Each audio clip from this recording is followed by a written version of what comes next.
క్షమాపణ. నన్ను క్షమించండి అని అడగటానికి నీకు మనసు రాలేదు అని అంటే, నన్ను క్షమించండి, నేను తప్పు అని ఒప్పుకునే, ఒకవేళ నీవు తప్పు చేయకపోయినప్పటికీ నన్ను క్షమించు అని అడిగేంత దీన మనస్సు నీలో లేకపోతే, నా వయస్సెంత, నేనెంత, నా పదవేంటి, నేనేంటి, నా అంతస్తేంటి, నువ్వేంటి, నా సంపాదన ఏంటి, నువ్వేంటి, నా హోదా ఏంటి, నువ్వేంటి, నేను క్షమించమని అడగటమా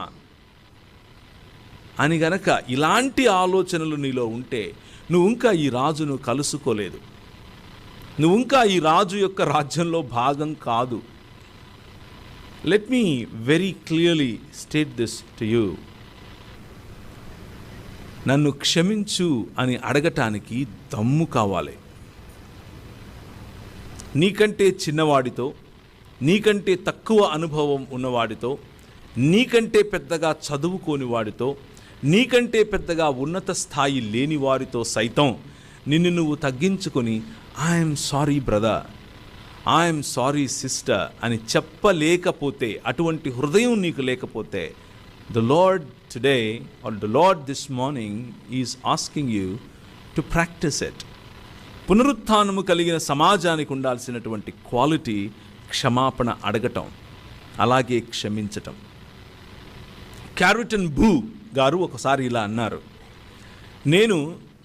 నన్ను నా సమాజాన్ని ఏ జర్మన్ సమాజం అయితే యూదురాలు క్యాంప్స్లో వేసి జుట్టు పీకి గ్యాస్ వదిలి మరీ మమ్మల్ని చంపారో, అటువంటి సమాజానికి చెందినటువంటి ఒక వ్యక్తి మా నాన్నగారిని, మా ఇంట్లో ఉన్న వాళ్ళను ఒకరికి తర్వాత ఒకరిని నా కళ్ళ ముందే ఎవరైతే చంపారో అతను వచ్చి ఒకరోజు ఐఎమ్ సారీ అని చెప్పాడు.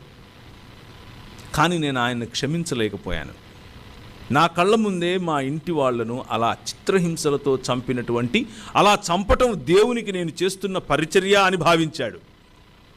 సమాజానికి లేకపోతే మానవతకు నేను చేస్తున్న గొప్ప సేవ ఇది అని భావించాడు. కానీ తెలుసుకున్న తర్వాత వచ్చి నన్ను క్షమించు అని అడిగితే ఆమె క్షమించలేకపోయింది.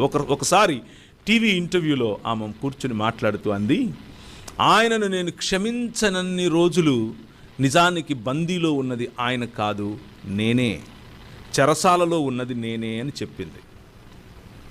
నేను ఏ రోజైతే ఆయనను మనస్ఫూర్తిగా క్షమించానో ఆ రోజు నేను విడుదల పొందాను అని చెప్పింది.